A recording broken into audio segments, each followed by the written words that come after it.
Hello everyone, my name is Dev and welcome to B Learn platform. जैसे कि आप जानते हैं कि हम पिछले लेक्चर में हम कृषि स्टार्ट किए थे। लैंड रिफॉर्म्स पढ़ा था हमने, इसमें कौन कौन सा लैंड रिफॉर्म्स किया था सरकार ने, कौन कौन से कदम उठाए थे, कृषि में क्या क्या सुधार हुए थे। और मैंने एमएसपी के बारे में थोड़ा बहुत आपको जानकारी दी थी। तो आज हम इससे शुरू करते हैं, एमएसपी से स्टार्ट करते हैं, है ना। तो देखिए, एमएसपी पे क्या है कि सरकार उस समय जब 1965 के आसपास जब भारत में हरित क्रांति आती है, तो अब देखिए भारत में हरित क्रांति आ गई, लोगों के पास उत्पादन बढ़ गया। जो समस्या थी सरकार देश के अंदर भूखमरी की, वो समस्याएं कम हुई, काफ़ी हद तक कम हो गई, है ना। तो अब समस्या इसके साथ ही शुरू होती है ये कि किसानों के पास अब मान लीजिए उत्पादन हो गया, अनाज हो गए ज़्यादा, लेकिन उनके उनको कोई बेचने का मतलब कोई आधार नहीं था। जैसे कि कोई ऐसा नहीं था कि किस मूल्य पे बेचा जाए वस्तु, उनका जो अनाज है, कहीं बहुत कम जो बिचौलिए थे। आपको पिछली बार बिचौलिए बताया गया था कि बिचौलिए क्या होते थे। बिचौलिए थे कम पैसे में अनाज लोग खरीदते थे किसानों से, और उसे मार्केट में महंगे रेट में बेचते थे, तो किसानों को दोहरी मार पड़ता की समस्या होती थी, है ना। तो किसान को दोहरी मार पड़ती थी। एक एग्जांपल भी दिया था कि जो किसान है अपना गेहूं जो बेच रहा है, वो कम पैसे में पैसे मिल रहे हैं उसको, और बिस्किट खा रहा है तो ज़्यादा पैसे तो चुकाने पड़ रहे हैं, दोहरी मार पड़ी ना उस पर। तो अब इन सारी चीज़ों से सरकार को क्या निजात चाहिए था कि किसानों को ये समस्या ना हो। और जो किसान के पास मान लीजिए बहुत सारे जो अनाज हो गए, तो अनाज अब क्या है कि अनाज जो है, मान लीजिए गेहूँ है या धान है या मक्का है या बाजरा, और भी सारी चीज़ें हैं, तिलहन की जो चीज़ें हैं, प्रोडक्ट्स हैं, तो उसको जो है ज़्यादा समय तक रखेंगे तो ख़राब भी हो सकता है, क्योंकि किसानों के पास अभी कोल्ड स्टोरेज थोड़ी ना है इतने बड़े बड़े कि वो अच्छे से रख के सालों भर रख के ख़राब ना होने दे। ऐसा पॉसिबल तो है नहीं। अभी वर्तमान में देखिए भारत में फूड कॉरपोरेशन ऑफ इंडिया के अंतर्गत जो डिस्ट्रीब्यूशन की जाती है राशन वगैरह के लोगों को, वहाँ पे जो बड़े जो छोटे बड़े गोदाम हैं, वहाँ कितने कितने लाखों करोड़ों लाखों रुपए के जो है अनाज बर्बाद हो जाते हैं। तो उस समय तो और व्यवस्था नहीं थी, तो उस समय जान समझ सकते हैं कि तो किसानों को क्या समस्या थी कि वो किसान चाहते थे कि अपना जो अनाज है उसको किसी भी मूल्य पे बेच दें। तो अब किसान जो है, अब उत्पादन इतने पैसे खर्च किए उसने, और इतना इन्वेस्टमेंट किया कृषि पे, और पैसे जब उसने मजबूरी में बेचने गया तो कम पैसे मिले। और है भी यार, व्यवसाय का मामला थोड़ा सा मामला भी ऐसा है कि अब जाइएगा, अब बिचौलिए थे, उनको लगता है कि हमें कम पैसे में लेना है, तो जानबूझ के लेट करेंगे। किसान 6 महीने 2 महीना 3 महीने लेट कर देगा, कई कारण हो सकते हैं। तो किसान जो है कम पैसे में बेचना पड़ा, मजबूरी में बेचना पड़ता था उसको। तो सरकार ने इसके लिए क्या किया कि उस समय ही हरित क्रांति के समय में सरकार ने देखा चलो हरित क्रांति आ रही है, अब उत्पादन बढ़ गया, तो सरकार ने लोगों को, किसानों को सब्सिडी देने के तौर पे काम शुरू किया। तो सब्सिडी दिया, इसी को कहा जाता है मिनिमम सपोर्ट प्राइस। एक तरह का सब्सिडी है। देखिए पहले का बता दूं आपको, थोड़ा समझ ले कि सब्सिडी जो है ना, सब्सिडी दो प्रकार दिया जाता है। सब्सिडी जो है दो टाइप से दिया जाता है, एक तो होता है इनडायरेक्ट प्रत्यक्ष, और एक होता है अप्रत्यक्ष, है ना। एक होता है प्रत्यक्ष और एक होता है अप्रत्यक्ष। तो प्रत्यक्ष के अंतर्गत में जो है सरकार सीधे क्या करे, अकाउंट लोगों का उन्हें पैसे दे दे, है ना, सीधे दे दे। यहीं पर ये सब्सिडी है। जैसे कि एमएसपी सरकार ने क्या किया, तय कर दिया। इसके अंतर्गत कुछ कॉप्स के, है ना, कुछ फसलों को क्या किया सरकार ने, तय कर दिया कि आप कोई भी जो बिचौलिए भी हों या कोई भी दुकान मतलब कोई भी व्यक्ति हो जो कॉप्स को खरीदता हो, फसलों को खरीदने वाला व्यक्ति हो, इस रेट से कम में नहीं खरीदेगा। और उससे कम में अगर खरीदने वाला है तो किसान वहाँ नहीं बेचेगा। किसान ले आकर सीधे क्या, सरकार को, जो सरकारी मंडियाँ हैं, सरकारी मंडी भी तो होती है, वहाँ ले आकर किसान बेचते। और एक होता है अप्रत्यक्ष। देखिए ये एमएसपी है, एफआरपी भी होता है। एफआरपी बताऊँ क्या होता है, एफआरपी होता है। उसी तरह से होता है अप्रत्यक्ष सब्सिडी दिया जाता है ना। तो इसके अंतर्गत जो है, आप देखेंगे कि सरकार जो है सिंचाई के लिए सब्सिडी देती है ना। इसके अलावा सरकार जो है कृषि में जो रसायन का उपयोग की जाती है उसके लिए देती है सरकार। सॉइल की उत्पादन क्षमता बढ़ाने के लिए सरकार कई तरह को योजना बनाई हुई है। जिसमें वो भी दी जाती है सरकार। सरकार भी इंश्योरेंस सरकार देती है ना। जैसे कि आपको फसल, इसी लेक्चर में पढ़ाया जाएगा आपको प्रधानमंत्री फसल बीमा योजना। तो इसमें सरकार किसानों के लिए क्या व्यवस्था है कि किसानों को अ, फसलों पे इंश्योरेंस हो जाती है। ये कोई ये योजना, इसके पहले भी एक और योजना थी, इसका नाम था, आप देखेंगे, नेशनल एग्रीकल्चर, मैं बताता हूँ, एक योजना थी यहाँ, उसका नाम है नेशनल इंश्योरेंस एग्रीकल्चर स्कीम, है ना। एक modified national insurance agriculture scheme, ये दो स्कीम थी, है ना। तो ये इसके आधार पे आया था, वो बताऊंगा जब आपको अभी योजना पढ़ाऊंगा अभी लास्ट में, तो उसको बताऊंगा कि योजना क्या थी। तो पहले भी योजना थी, ऐसा नहीं कि अभी आया है। तो इन सब माध्यम से सरकार चाहती थी कि किसानों को जो है एक तरह से एक सब्सिडी दी जाए, जिससे किसानों को जो माल की को जो बेचने में जो पैसे कम मिल रहे हैं वो कम ना मिले, उन्हें जो अपना लागत है वो मिले। और ये भी तय तय करते हैं, जो मान लीजिए एमएसपी कितना होना होना चाहिए, सरकार तय करके ये फिक्स कर देती है। मान लीजिए कि चावल है, सबके अलग अलग रेट बना सरकार तय करती है। मान लीजिए चावल चावल है या गेहूँ, मान लीजिए गेहूँ है, तो एक मिनट,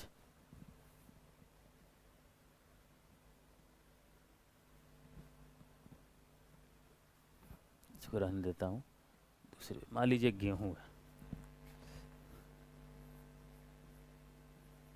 है ना, धान है। मान लीजिए इस पे सरकार ने कह दिया कि देखो, एग्जाम्पल, मेरे को ज़्यादा आइडिया तो नहीं है कि किस प्राइस में मिलता होगा, लेकिन फिर भी एक आइडिया बताता हूँ। मान लीजिए 10,000 रुपये कुंटल, कई दाने से 10,000 रुपये एक कुंटल का, है ना।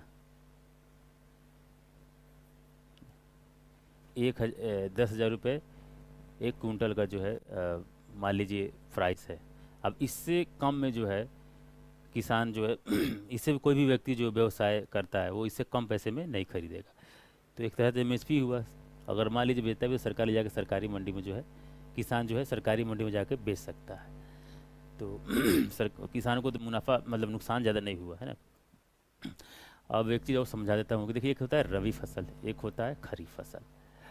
अब खरीफ फसल क्या है उसको एक बार समझ लेना ज़रूरी है। आप ज्योग्राफी पढ़ते होंगे तो जानते होंगे या जान भी जाएंगे, बहुत आसान सी बात है। फिर भी एक तरह से मुझे लगता है कि बता देना चाहिए, इसलिए बताते हैं आपको। देखिए खरीफ क्या होता है,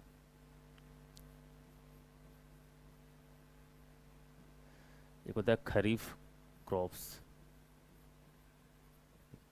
देखिए इसकी बुआई होती है जून से लेके, ये उसका सीजन होता है जून से लेके जून, प्रत्येक ईयर में जून से, और अक्टूबर में कटाई हो जाती है ना। ये होता है खरीफ फसल, खरीफ का क्रॉप्स। अब ये कौन कौन से होते हैं, देखिए इसमें आप देखेंगे, चावल है, मतलब धान, है ना, चावल हो गया, मूंगफली हो गया, मूंगफली हो गया, और भी कई तरह की चीज़ें हैं, जैसे कि मीज, ये हो गया, मक्का। तो इन सारी चीज़ों क्या बोलते हैं, खरीफ क्रॉप्स कहते हैं ना। इसके अलावा एक होता है रबी क्रॉप्स, है ना, रबी फसलें होती है, तो इसको कहते हैं, इसका टाइमिंग है, देखिए रबी क्रॉप्स, इसका टाइमिंग होता है, मान लीजिए जब अक्टूबर में, अब जो मान लीजिए फसल कट गए, है ना, कौन से खरीफ फसल कट गए, तो अक्टूबर से लेके नवंबर के बीच में इसकी बुआई होती है, और ये इसकी कटाई होती है अप्रैल से लेके जून, है ना, अप्रैल से लेकर जून। अब अपने हिसाब देख लीजिए, जब जब जब फसल पक जाएंगे तभी तो कटाई होगी, इसलिए तो आगे पीछे होता है, इसलिए टाइमिंग इसको थोड़ा इस तरह से बता देगा कि अक्टूबर से लेकर नवंबर के बीच में जो है बुआई होगी, क्योंकि ये कटेगा जब, अब खरीफ फसल कटेगा तभी तो ये उस खेत में रबी क्रॉप्स किए जाएंगे ना, रबी फसल उगाए जाएंगे। तो ये तो हो गया, ये आपके सीजन है एक क्रॉप्स के, कि किसके बाद कौन सा आता है। तो आपको ये बता दिया। और देखिए अब इसी के अंतर्गत आपको बताऊंगा कि दोनों फसलों पे जो है एमएसपी जो शुरू हुआ था 1965 में, तो दोनों फसलों पे दी जाती है ना, दोनों फसलों पे एमएसपी दी जाती है। अब एक मिनट, हाँ, देखिए अभी वर्तमान में जो है, अभी ये महत्वपूर्ण है, एग्जाम में आता है कि वर्तमान में पेपर में पूछ देगा कि एग्जाम्पल दे देगा कि एमएसपी किन किन किस किस पे दिया जाता है, किन किन अनाजों पे एमएसपी घोषित है सरकार द्वारा वर्तमान में। तो आपको बताना पड़ेगा कि मान लीजिए ऑप्शन दे दिया गेहूँ हो, मक्का हो, बाजार हो, तब चार हो, क्या है, तीनों एमएसपी दी जाती है। तो इसमें देखिए लगभग 23 जो है फसलें हैं जिसमें एमएसपी दी जाती है। आप 7 अनाज जैसे याद कर लें कि एक 7 जो है अनाज है, क्या है, धान, गेहूँ, मक्का, बाजरा, ज्वार, रागी और जौ है। 5 है दाल, जैसे कि चना की दाल खाते हैं, अरहर, उड़द, मूंग और मसूर की दाल खाती है, तो आसान है दाल। 5 हो गए, 12 हो गए। और 7 जो है तिलहन की, जैसे कि सरसों है, मूंगफली है, सोयाबीन, सूरजमुखी वगैरह, तिल हम देखा होगा, तिल, कुसुम वगैरह, नाइजर सीड्स होते हैं, ये सारी चीज़ें कि 7 ही हो गए, तो 7 5 12 और 7 19। और 4 हो गए व्यावसायिक फसल होते हैं। व्यावसायिक फसल उनको कहा जाता है कॉमर्शियल क्रॉप्स कहते हैं ना। तो कॉमर्शियल क्रॉप्स उनको कहा जाता है जिन फसल का उपयोग खुद किसान न करे, उसको मार्केट में बेचे। जैसे कि फसल मान लीजिए कॉटन बना रहा है किसान, तो अब कॉटन किसान बनाएगा तो उसको बेचेगा ही। अब कुछ, अब वो बेचेगा कहाँ, जहाँ पे कपड़े का उत्पादन हो रहा है तो वहाँ बेचेगा। अब कुछ एक्सेप्शनल केस होते हैं, उसके लिए अपना सोचे कि मान लीजिए किसान है, कपास उत्पादन भी करता है, फैक्ट्री भी लगा लिया, कपड़े भी बना रहा है, तो ऐसा नहीं है ना। तो ये 4 व्यावसायिक फसल होते हैं। तो ये हो गए 23, 23 जो है, आप इसको रट जाएं। ये महत्वपूर्ण है, यहाँ से एग्जाम में प्रश्न आते हैं, बनते हैं और प्रश्न पूछे जा सकते हैं। तो ये हो गए आपके एमएसपी के। एमएसपी में सम्मिलित जो है रबी फसल और खरीफ फसल, दोनों दोनों को जो है ये 23। इसके अलावा और भी बहुत सारे फसल है, लेकिन सरकार वर्तमान में भारत के अंतर्गत इन 23 फसल पे जो है एमएसपी देती है। तो आप समझ गए होंगे कि एमएसपी क्या है ना। तो इसके बारे में थोड़ा सा और बता दूं एमएसपी क्या है, कि इसमें आपको बता ही दिया हूँ कि 23 जो है फसलें होती हैं एमएसपी के अंतर्गत। न्यूनतम समर्थन मूल्य है ना।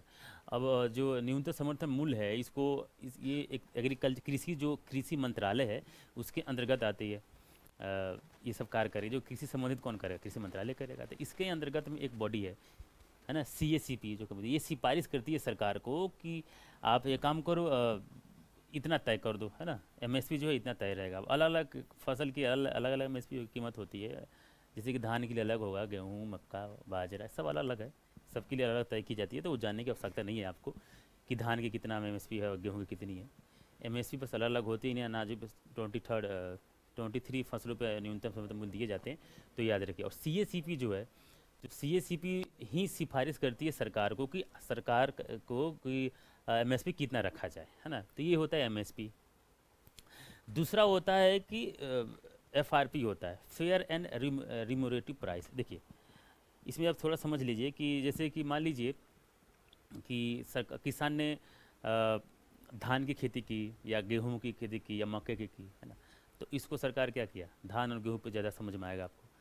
किसान ने क्या किया, इसका उत्पादन किया और बाज़ार में ले गया, वहाँ बेचा, लेकिन वहाँ पर उसको अच्छे पैसे नहीं मिल रहे हैं, है ना। एमएसपी के बराबर पैसे नहीं मिल रहे। मान के चलते एग्जाम्पल में सरकार ने जो एमएसपी तय कर रखा है उससे कम पैसे दे रहे थे बाज़ार में। तो किसान ने क्या किया कि सरकारी मंडी में बेचा। अब सरकारी मंडी भी तो है, सरकार भी क्या करती है, मंडी से किसानों से वस्तुएं लेती है और उसको ले जाके कहाँ, अपने पास स्टोर कर लेती है। और उसी जो धान है, ये मतलब जो चावल है या धान और जो गेहूँ है, उसको क्या करती है सरकार, एक उसको रख के इकट्ठा करके स्टोरेज करके, सरकार के पास बड़े बड़े स्टोरेज प्रबंधन है। तो वहाँ पे स्टोरेज करके सरकार और लोगों को, जो जैसे फूड कॉर्पोरेशन ऑफ इंडिया के अंतर्गत जो फूड डिस्ट्रीब्यूट किए जाते हैं, अभी आपने देखा होगा ज़्यादा, इसे शुरू से ही सबसे बेहतरीन योजना है सरकार का, ये सरकार की रही है योजना, है ना, जिसमें लोगों को राशन दिए जाते थे। अभी इसका फ़ायदा आपको अब दिखे होंगे। फ़ायदा तो हमेशा ही दिखता होगा, लेकिन ज़्यादा दिखा होगा लॉकडाउन में, आपने देखा होगा सरकार ने क्या किया, लोगों को, उन सभी लोगों के लिए राशन देना शुरू कर दिया जिनके पास आधार कार्ड नहीं भी था, उनके लिए भी, कि उनका एटलीस्ट लोगों को खाने को तो मिल जाए, है ना। क्योंकि बहुत लोग रोज़गार से हट गए थे, वापस अपने पॉइंट पे आते हैं, नहीं तो हमें भटक जाएंगे, है ना।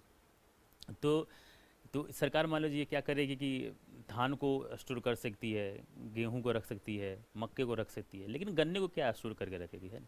तो इसलिए इन समस्याओं को मान लीजिए अब सरकार जो स्टोर करके रखती है तो सिर्फ लोगों को तो देती ही है, डिस्ट्रीब्यूट करती है योजना के अंतर्गत।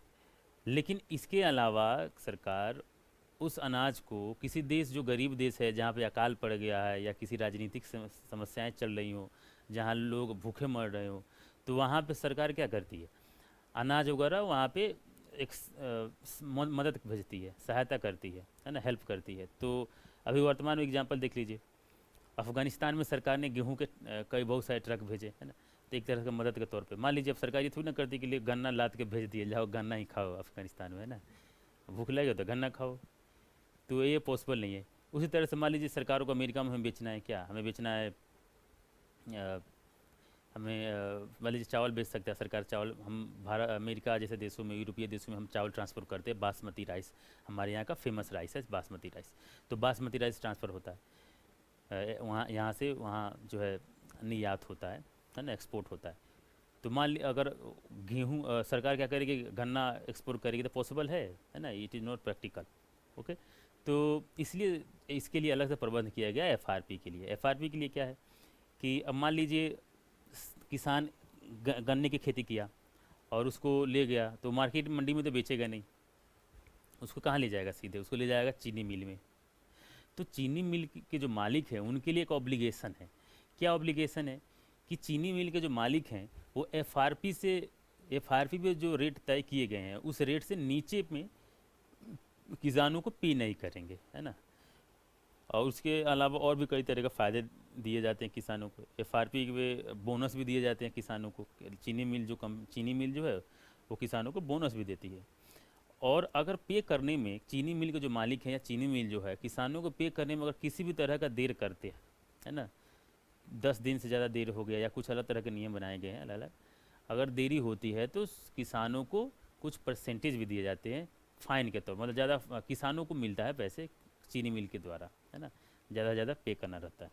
तो ये सब चीज़ें बनाया गया है कि किसानों को समस्याएं कम हो और उसको अपने अनाज पे कम पैसे ना मिले, उसके लागत से जो लागत है उस पर कम पैसे उसको ना मिले, तो यही एफआरपी है। और चलिए तो एक चीज़ हो गई।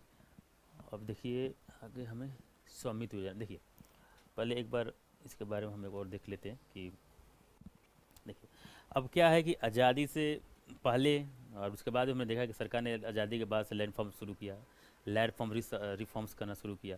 और ये क्यों ज़रूरी था, क्योंकि कृषि में भाई सुधार करनी थी। अब कृषि की सुधार लैंड फॉर्म से बिना मुमकिन थी ही नहीं। तो सरकार ने कई तरह के बिचौलिए ख़त्म किए, काश्तकारी सुधार किया, भूमि अधिग्रहण जैसे कि लैंड सीलिंग एक्ट लाया सरकार ने, और लोगों को एक लिमिट रख दिया कि आपको ज़मीन इतना से ज़्यादा नहीं रख सकते, और गरीब किसानों को ज़मीन दिया गया, उत्पादन बढ़े और किसानों की स्थिति भी सुधरे, है ना, ये समझ गए थे। लेकिन वो उसके बाद देश में पंचवर्षीय योजना तो चलती रही, फिर हरित क्रांति भी आती है, फिर उस समय एमएसपी भी शुरू होता है। अब इतने कार्य करने के बावजूद भी जो है अभी भी सरकार कई तरह की योजना, उस समय भी जब पंचवर्षीय योजना आ गई थी, शुरुआत हुई उसमें, जब हरित क्रांति स्टार्ट हुई, तो हरित क्रांति के बाद से अनाज बढ़ गए लोगों के पास, तो एमएसपी शुरू होता है। फिर एमएसपी जब स्टार्ट हो जाता है तो सरकार क्या करती है कि कई तरह की योजना बनाती है। जैसे कि एक योजना बनाई सरकार ने, जैसे कि सरकार ने योजना बनाई, क्या योजना बनाई सरकार ने, उस समय योजना बनाया था नेशनल, अभी बताया था आपको, पिछले लेक्चर में बताया होगा शायद, नेशनल इंश्योरेंस एग्रीकल्चर स्कीम, है ना, नेशनल इंश्योरेंस एग्रीकल्चर स्कीम। अब इस इंश्योरेंस आप समझ सकते हैं कि जो एग्रीकल्चर, जो कृषि के जो प्रोडक्ट थे, सरकार उनको इंश्योरेंस देना शुरू कर दी, है ना, कि चलिए मान लीजिए देश में मानसून वगैरह के आधार पे ही कृषि जो है लगभग ज़्यादा से ज़्यादा मानसून पे ही डिपेंड है हमारे यहाँ की कृषि। तो मानसून कई बार गड़बड़ हो जाता है ना, अल्लीनो इफेक्ट पड़ता है, आप ज्योग्राफी पढ़ते होंगे तो उसमें देखा होगा अल्लीनो इफेक्ट पड़ता है, जिससे जो है कृषि प्रभावित होती है, सॉरी मानसून प्रभावित होता है ना। पश्चिम बंगाल भारत, है ना, पश्चिम बंगाल भारत और इसके आसपास के जो देश हैं, है ना, जैसे कि श्रीलंका, ये सब मानसून पे डिपेंड है यहाँ की कृषि, है ना। मानसून यहाँ पे आती है, बे ऑफ बंगाल खाड़ी से मानसून आती है, आपने पढ़ा होगा। हिंद महासागर से मानसून जो है, 2 पार्ट होते हैं मानसून के, है ना। तो ये प्रभावित हो जाती हैं, तो प्रभावित हो जाती हैं तो कृषि भी प्रभावित हो जाती है। तो कई बार तो किसान के पास जो है क्या बोलते हैं, जो अनाज है, जो फसल है, वो ख़राब हो जाते हैं, बर्बाद हो जाते हैं, तो उत्पादन तो बढ़ा हुआ ही नहीं। तो ऐसी स्थिति में सरकार कहती है कि देखो, मतलब सरकार जब योजना बनाई तो उसमें यही मोटिव था, तो सरकार कहे कि नहीं देखो, हम इंश्योरेंस कर देते हैं, आपको कुछ प्रीमियम भरने होंगे, और आपकी जब इस तरह की समस्या होगी तो सरकार मतलब उस पर आपको कुछ इंश्योरेंस प्रोवाइड करेगी फसल पे। मान लीजिए धान की फसल जो है ख़राब हो गई तो इस पर सरकार इंश्योरेंस देती है।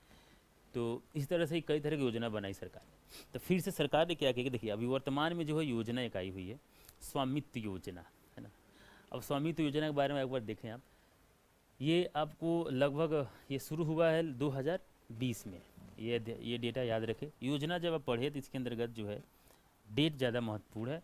और दूसरी बात कि इस योजना का मकसद क्या है, ये इतना इतना ध्यान रखें। और तीसरी बात ये रखें कि मिनिस्ट्री कौन सी है, इसके अंतर्गत कौन सी मंत्रालय के अंतर्गत ये योजना शुरू की गई है। 3 बातें हैं, उसके बाद आगे बताऊंगा। पहले तो ये याद कर लीजिए 2020 में, अप्रैल 2020 में इस योजना का शुरुआत होता है। और इसके अंतर्गत जो है मंत्रालय है, पंचायती मंत्रालय है होती है। पंचायती मंत्रालय का आपने नाम सुना होगा, है ना, पंचायती मंत्रालय। नेक्स्ट पेज पे होगा शायद में भी। पंचायती मंत्रालय इसके अंदर होता है। इसको मैं यहाँ पे लिख लीजिए एक पॉइंट बना के। पंचायती मंत्रालय के अंतर्गत जो है इसको शुरू की गई है ना। पंचायती मंत्रालय के अंतर्गत इसको शुरू की गई थी 2020 में। कब शुरू की थी? पंचायती राज दिवस मनाया गया था 24 अप्रैल 2020 को। पंचायती राज दिवस कब मनाया जाता है? 24 अप्रैल 2020 को। एक फैक्ट भी याद हो जाएगा आपको साथ ही साथ। और इसी दिन जो है स्टार्ट पंचायती राज दिवस प्रत्येक साल 24 अप्रैल को मनाया जाता है। लेकिन 24 अप्रैल 2020 को जो है ये स्वामित्व योजना शुरू की गई थी। अभी तीसरा साल है, 20 21 22 है ना, 22 दूसरा साल है ये इस योजना का। इस योजना के अंतर्गत जो है सरकार चाहती है, मतलब सरकार ने का एक एम है, एक प्लान है कि वो लगभग 6 लाख गाँव को जो है 6 लाख गाँव को जो है वो क्या करना चाहती है, डिजिटल मानचित्र तैयार करके और 3D मानचित्र तैयार किया जाएगा। देखिए इसके बाद समझा दूँ आपको। किसानों में देखिए अब ज़मीन जो अलग अलग, जैसे कि चकबंदी जब आई थी सरकार तो क्या करते थे, छोटी छोटी ज़मीनों को एक जगह इकट्ठा करके उस पर खेती करती थी। चाहती थी सरकारी कि किसान जो है अलग अलग खेतों को बांट के कृषि ना करे, बल्कि एक साथ कृषि करे। इससे फ़ायदा, उत्पादन बढ़ेगा, फ़ायदा होगा किसानों को भी और देश की इकोनॉमी को भी फ़ायदा होगा। तो उसी तरह से सरकार इसमें भी इस योजना के अंतर्गत ये चाहती है कि मान लीजिए कि किसान को मालूम ही नहीं चल रहा है कि समस्या होती है। कई बार किसान जाता है, उसको ही नहीं मालूम चलता कि मेरा ज़मीन इसमें कौन सा है, उसका ज़मीन कौन सा है। फिर विवाद भी होता है, उसमें कई तरह की समस्याएं होती हैं। तो एक पारदर्शिता नहीं होती है ज़मीन के अंतर्गत। मान लीजिए आप भी इस चीज़ से कभी देखे होंगे, फेस होंगे, आपका ज़मीन है यहाँ पे, है ना, और कोई चचा होते हैं जो यहाँ हमारी जिनका ज़मीन है, फिर अगले दिन कहते हैं कि मेरा हो गया, फिर ये कहते हैं इतना हो गया। ऐसे करते करते आधा ये ले गए, उनके चचा का होगा ज़मीन, है ना। ऐसे गांव में आपने देखा होगा ना, कुछ लोग होते ही ऐसे जो फिर इनका तीसरा भी यहाँ पे किसी का ज़मीन है, फिर यहाँ पे ये कहें कि नहीं इतना था, अगले साल कहता है कि नहीं देखो देखो मैंने यहाँ रात में गए, यहाँ पे कुछ बाउंड्री बना दिया, कहा कि ये मेरा है। तो ऐसे करके समस्याएं होती है। एक एग्जाम्पल दे रहा हूँ, छोटा सा समस्या एग्जाम्पल है ये, इसके अलावा और भी इसके अंदर ये बहुत ब्रॉड है ये योजना। तो ये समस्याएँ होती है। और उसके बाद सरकार के पास भी एक डेटा नहीं रहता है। सरकार के पास डेटा ही नहीं है कि किस किसान के पास कितना ज़मीन है ना। सरकार को मालूम भी चले तो, जैसे कि कृषि को और अच्छे से जानना है, कृषि को और सुधार करना है, तो पहले उसको जानना पड़ेगा ना सरकार को कि हमारे पास कितनी ज़मीन किसके पास है, किस राज्य में कितना ज़मीन है, किस सेक्टर में किस ज़मीन से ज़्यादा उत्पादन हो रहा है, किस सेक्टर में, तो वहाँ किस राज्यों में। मान लीजिए केंद्र सरकार कोई योजना लाती है, तो आप जान रहे हैं कि सभी के लिए एक समान स्तर पर मदद की ज़रूरत नहीं है। कहीं पे पानी की कमी है कुछ खेतों में, तो कहीं पे रसायन की कमी है, कहीं पे सिंचाई की प्रबंध अच्छी तरीके से नहीं है, तो कहीं पे नदियां हैं तो वहाँ पे है। तो अब योजना सरकार ने क्या कि सबके लिए योजना सब्सिडी देना शुरू कर दिया। सिंचाई के लिए सरकार ने किया कि चलो हर एक खरीफ में और रबी फसल में 50-50 हज़ार रुपया हर किसानों को दिया जाएगा कि वो सिंचाई कर ले। अब जिनके पास नदियाँ हैं उनको तो चलो 50,000 पूरे पूरे बच्चों को तो कर लेंगे, 5-7 हज़ार में कर लेंगे सिंचाई। लेकिन जिनके पास नदियाँ है ही नहीं या ना ही पानी कोई ज़्यादा जरूरत, ज़मीन का जो लेयर है वहाँ भी पानी जान रही है कम होती जा रही है लेयर, तो मान लीजिए वहाँ भी पानी भी ना हो, तो 50,000 में भी उसको मुश्किल ही है करना। मतलब एग्जाम्पल बता रहा हूँ, 50,000 का अमाउंट थोड़ा छोटा कर लीजिए, 30,000 20,000 कर लीजिए ना 50,000 तो लेकिन ख्याल से ज़्यादा ही है मेरे ख्याल से। कृषि में कितना लग रहा है मेरे को जानकारी नहीं है, हो सकता है आप ज़्यादा जानते हो। तो इसलिए सभी के लिए अलग अलग योजना बनाया जाता है, तो डेटा तो होना चाहिए ना सरकार के पास। योजना कैसे बनाएगी सरकार? अब कहा जाता है ना, कोई अधिकारी अब एसी रूम में बैठ के किसी गरीब के बारे में योजना बनाएगी तो उसमें कोई ज़्यादा मतलब उस योजना में ज़्यादा आत्मा नहीं आएगी ना, लोगों को ज़्यादा मदद नहीं हो पाएगा उस योजना से, उस कार्य में, उस वर्क से, है ना। तो इसलिए information is very important for किसी भी योजना के लिए। इन्फॉर्मेशन तो होनी चाहिए ना, डेटा होना चाहिए आपके पास। तो सरकार का ये भी मकसद था कि जो 3D प्रिंटिंग बनाई, क्या करेगी सरकार इसमें ड्रोन की मदद लेगी। ड्रोन क्या होता है, छोटा सा प्लेन होता है जिसमें कैमरे लगे होते हैं, उसे क्या करेगी सरकार? जैसे कि अभी वर्तमान में आप देखते होंगे कि जो फॉरेस्ट सर्वे ऑफ इंडिया, जो फॉरेस्ट सर्वे जो आता है भारत का, फॉरेस्ट सर्वे ऑफ इंडिया जो आता है, तो उस फॉरेस्ट का सर्वे कैसे की जाती है? ड्रोन से ही की जाती है ना। सरकार अब इंची टेप लेकर थोड़ी ना पहुंचती है वहाँ पे, के लिए नाप रहे हैं इतना किलोमीटर ये जंगल है, कितने अधिकारी तो जंगल में ही मारे जाएंगे जानवरों से, है ना। तो उसको ड्रोन से की जाती है, उसकी देखा जाता है किस राज्य में कितना फॉरेस्ट है। एक प्रश्न है कि किस, बताइए कि अभी वर्तमान में किस राज्य में सबसे ज़्यादा फॉरेस्ट है एरिया के हिसाब से, ठीक है? आप कमेंट करके बताइएगा। तो हम अपने पॉइंट पे आते हैं तो जैसे कि फॉरेस्ट का सर्वे जो होता है ड्रोन से, उसी तरह सरकार क्या करेगी, इस जो लैंड है कृषि का, सरकार इसका एक मैप तैयार करेगी 3D प्रिंटिंग और इंटरनेट के माध्यम से देख पाएंगे किसान भी। ये बहुत अच्छा योजना है। इससे क्या हुआ कि किसानों की अपनी मतभेद जो अगल बगल लोगों से, वो समस्या तो कम होगी। सरकार के लिए सबसे मेन काम, सरकार का योजना का मेन मकसद यही है कि सरकार के लिए एक जानना आसान हो जाएगा कि कहाँ पे कितना किस खेती है और कैसे, कहाँ पे कितने कृषि की भूमि है, कहाँ पे नहीं है, कहाँ बंजर हो गई है, कौन सी भूमियाँ बंजर हो गई हैं, और कहाँ पे किस तरह की योजना की आवश्यकता है। तो सरकार इस तरह से योजना लाएगी, है ना। तो ये तो हो गया एक तरह से एक मिनट सॉरी, तो ये तो हम सीख गए आपका इसका, हाँ। तो ये हो गया। आप देखिए इसी के अंतर्गत हमें पढ़ना है स्वामित्व योजना जो पढ़ रहे हैं, इसी के अंतर्गत में जो सरकार क्या कर रही है, 6 लाख जो गांव हैं भारत के अंतर्गत, इसमें जो है लगभग 3D मानचित्र तैयार किए जाएंगे। योजना के तहत 100 शहरों के लिए अखिल भारतीय 3D मानचित्र किया गया है ना। 6,000 गांव और 100 शहर के भी जो ज़मीन है ना, उनको भी बनाए जाएंगे। देखिए ये क्या है, इसका फुल फॉर्म है समिति का survey of village and mapping with improvised technology in village area. और आपको मैंने मंत्रालय बताया दिया, पंचायती मंत्रालय के अंतर्गत ये शुरुआत हुआ था 2020 में। तो मुझे लगता है कि स्वामित्व योजना जितना जानना चाहिए आपको, उससे ज़्यादा भी जान चुके हैं, है ना। तो अब नेक्स्ट देखते हैं कि प्रधानमंत्री फसल बीमा योजना, काफ़ी महत्वपूर्ण योजना है ये। प्रधानमंत्री फसल बीमा योजना, है ना। देखिए शुरुआत कब हुई, तो 3 चीज़ें में जानना जरूरी है, पहले उसको बता दूंगा फिर आगे बताऊंगा। पहला है कि इसके अंतर्गत मंत्रालय कौन सा है, पहला याद करें कौन सा है मंत्रालय, तो ministry of agriculture and farmers welfare. हमेशा ये होता है ये कृषि मंत्रालय ही है ना। कृषि मंत्रालय जो हम लोग पढ़ते हैं वही कृषि मंत्रालय है, पूरा नाम है ministry of agriculture and farmers welfare. और ये शुरुआत कब हुआ था, तो ये 2016 में शुरुआत हुआ था, खरीफ के टाइम में। खरीफ सीजन जो चल रहा था, उस सीजन में जो है, कैसे लिख रहा हूँ, ये शुरुआत हुआ था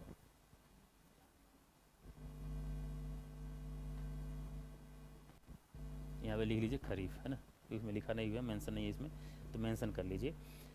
खरीफ सीजन जो है, खरीफ सीजन में स्टार्ट हुआ था 2000, हो सकता है प्रश्न पूछ ले किस सीजन में शुरू हुआ था, कुछ ही पूछता है आजकल तक एग्जाम में, कुछ ही पूछा जाता है, जानते हैं। तो खरीफ लॉन्च हुआ था 2016 में, अभी ये लगभग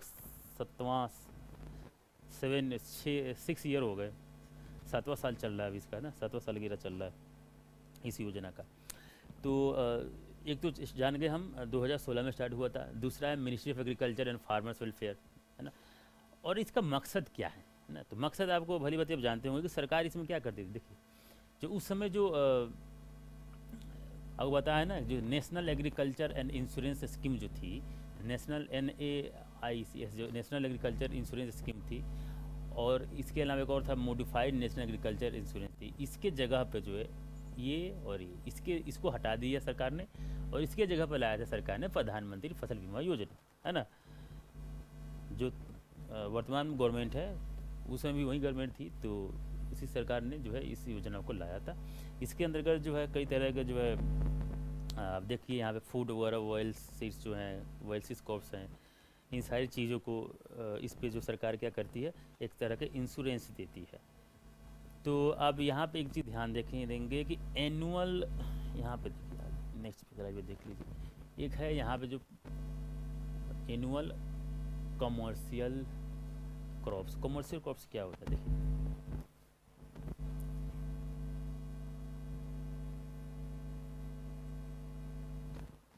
कमर्शियल क्रॉप्स,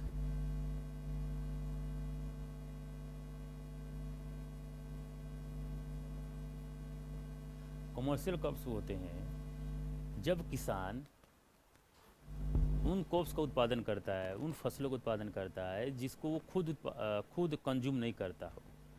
जैसे कि मान लीजिए धान की खेती हो रही है, तो किसान जो है वो क्या करेगा, चावल खुद भी तो खाएगा उसका, पूरा का पूरा बेचेगा नहीं। लेकिन इसमें क्या होता है, किसान के मान लीजिए कॉटन की खेती किया, और कॉटन जानते ही है देश के अंदर आज़ादी से पहले भी आज़ादी के बाद भी सबसे महत्वपूर्ण कॉटन ही रहा है, ज़्यादा उत्पादन इसी का होता था।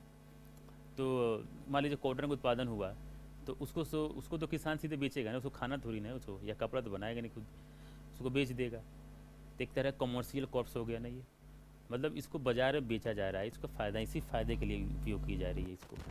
तो इस ऐसे चीज़ों को ज़्यादा कमर्शियल, जैसे कॉटन कह सकते हैं आप, कॉटन हो गया। और भी कई तरह के क्रॉप्स, जैसे कि नील की खेती जब अंग्रेज़ों के टाइम में होता था, नील भी खेती कर सकते हैं, नील है ना, ये भी कमर्शियल क्रॉप्स हो गए। तो ये सारी चीज़ें होती है कमर्शियल क्रॉप्स। देखिए इसके अंतर्गत जो है प्रीमियम जो भरना होता था पहले ज़्यादा था, अब सरकार ने क्या किया कि प्रीमियम जो कम कर दिया। एक तो हो गया प्रीमियम जो दिया जाता है 2% पे किया करना पड़ता है किसानों को, किस में, खरीफ क्रॉप्स में। खरीफ क्रॉप्स के लिए 2%, और 1.5% दिया जाता है रबी फॉर्स के लिए, रबी क्रॉप्स के लिए, है ना। और 5% जो है, आ गया हाँ यहाँ पे 5% जो है ये दिया जाता है किसके लिए, कमर्शियल क्रॉप्स और हॉर्टिकल्चर क्रॉप्स के लिए। हॉर्टिकल्चर क्रॉप्स जानते हैं, है ना, जो कई तरह का जो फ्लावर्स वगैरह होते हैं उसका भी उत्पादन होता है, सरकार उसके किसान उसका उत्पादन करता है। तो हॉर्टिकल्चर भी होती है, हॉर्टिकल्चर के बारे में सर्च करके पढ़िए ढंग से, उसके बारे में तो लेक्चर खींच जाएगा ज़्यादा, उसको नहीं बताएंगे। तो एक तो ये हो जाता है हमारा, है ना। तो हम देखिए लगभग एग्रीकल्चर के बारे में, एग्रीकल्चर जो कृषि सुधार हमारे सिलेबस में है उसमें लैंड फॉर्म्स वगैरह हमने पढ़ लिया है। और कृषि के बारे में जो एमएसपी वगैरह सरकार देती है, योजना वगैरह, जो योजना हमने एमएसपी वगैरह जो सब्सिडी देती है सरकार, एमएसपी एफआरपी हमने देख लिया। और जो योजना, एक दो योजना हमने देख लिया, स्वामित्व योजना, फसल बीमा योजना, प्रधानमंत्री फसल बीमा योजना, है ना, ये देख लिया। इसके अलावा और भी बहुत सारे कुछ योजनाएं जो महत्वपूर्ण है उसको भी देखा जाएगा नेक्स्ट लेक्चर में। और आप जो है जो भी समस्या हो, आपको उससे समझ में ना आता हो, आप वो कमेंट करके हमें बताएं। और इसके बाकी के नेक्स्ट लेक्चर में हम पढ़ेंगे, कुछ योजना देखेंगे। और इसके अलावा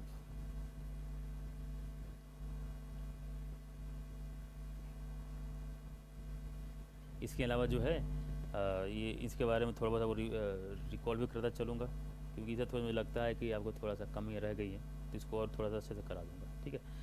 तो अब आज के लिए इतना ही।